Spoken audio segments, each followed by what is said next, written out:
covered stir the pot. We got the one-legged mornings.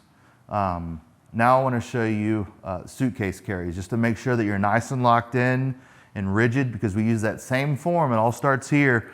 Now we're going to be carrying a kettlebell and walking. And so the reason why we're locking in, like we talked about, you're doing the arm wrestler post. You don't want to lean to the side while you're carrying the weight.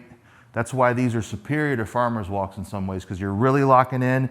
It's easy to carry something with both hands, but if you're carrying the groceries up the stairs, or if you're a fireman, or depending on what job you are, you're going to have an uneven load. So it teaches you not to compensate, not to destroy your body doing it, and to lock in and train this musculature to be stiff no matter what. All right, you got you chalking up. You know the drill with that.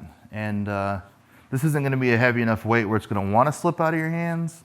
But depending on where you're training at, the kettlebells might be really slick. So that might be your limiting factor, the grip. So that's why chalk is important. Do you know if you have a grip besides the finger damage that you had? Do you have, has it been a grip issue before? No. Okay, good. All right, so which side is your weaker side? The right side or left side? I think that, I'm actually not sure, because I think my core is weaker over here, but I think I'm a little bit stronger in other things, in my extremities on this Okay, side. so let's just grab whatever side you want and we'll go for a walk with that. So remember, good form, locked in. Remember, stiff.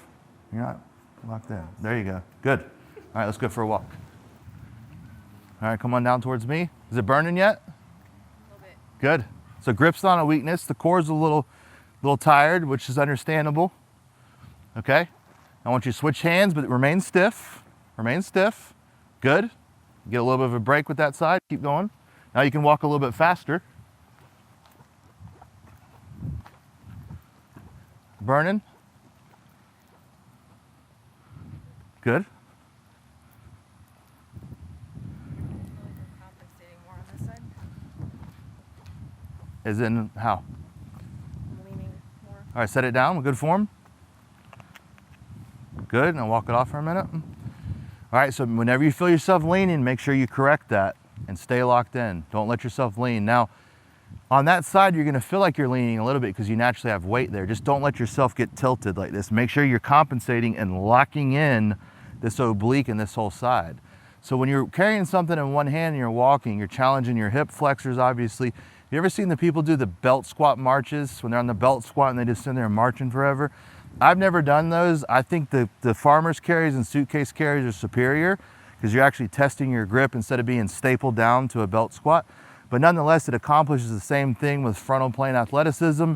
It'll also help with your walkout on your squat, being able to work QL and your obliques and your glutes and everything and maintain that tension and control is huge. And that's exactly what you're training there. So that even applies to just going for a 10-minute walk. Same thing, you're training that musculature of the core going for a walk. So make sure you stay locked in and don't let yourself get tilted over no matter what, and keep that core rigid. So let's go back with that now. Good? All right, come on back.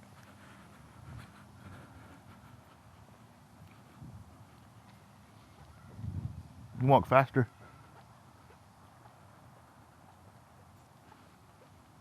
Good.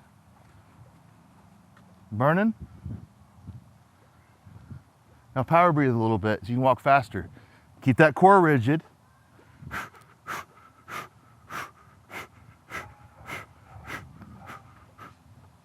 Good. All right, switch hands now. Nice and stiff. Make sure you grab it right in the middle. There you go, good.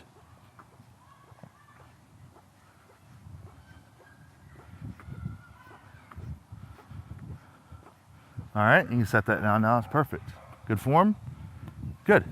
So the progression to this would be, depending on the size kettlebells, this is too much probably for you, which is understandable because some guys that come here can't do the bottoms up.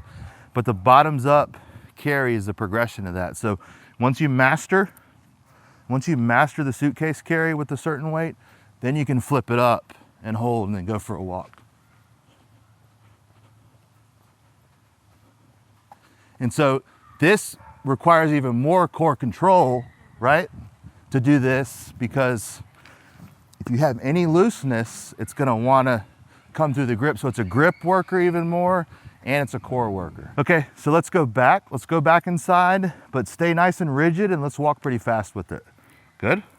All right, go.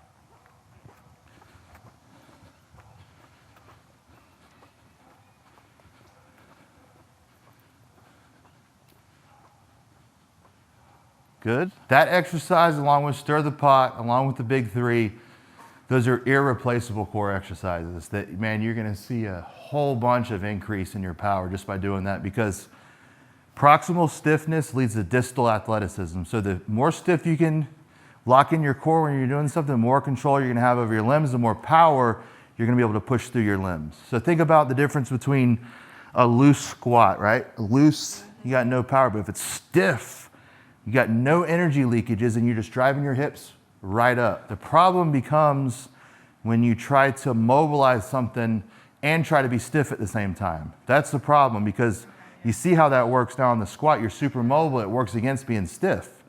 So that applies to the spine too. The spine can be adaptable to be very flexible or very strong. When you try to adapt a willow branch, like someone bendy, to be like an oak tree, they're not going to be able to support that load. Now, if they blow in a hurricane, a willow branch is great moving side to side. But we know in Florida, an oak tree will snap in a hurricane. You can load a lot of weight on the oak tree, the power lifter, but if you try to make me bendy and stuff, I'm going to break, and that's what happened to me. So think about that too. So you have to tune the body, not just the spine, tune the body for the demands that you're trying to meet. And so it takes a little bit of time to create the stiffness that you're wanting to do. Now, after you hit those goals and you want to go back to doing something like that, then you could approach it. But trying to mesh too many things together at once, too many different demands, that's why so many people in CrossFit are broken, because they have to be endurable, they have to be explosive, they have to be strong, and they have to do all these things that all take away from each other. And that's why, matched up with bad form coaching and stuff, that's why so many people get hurt. Yep. And, it's good that they're exercising, but it's not good that they're exercising with bad form. Thank you so much for watching today. Please subscribe, like, and share if you enjoyed this video, and have a wonderful day.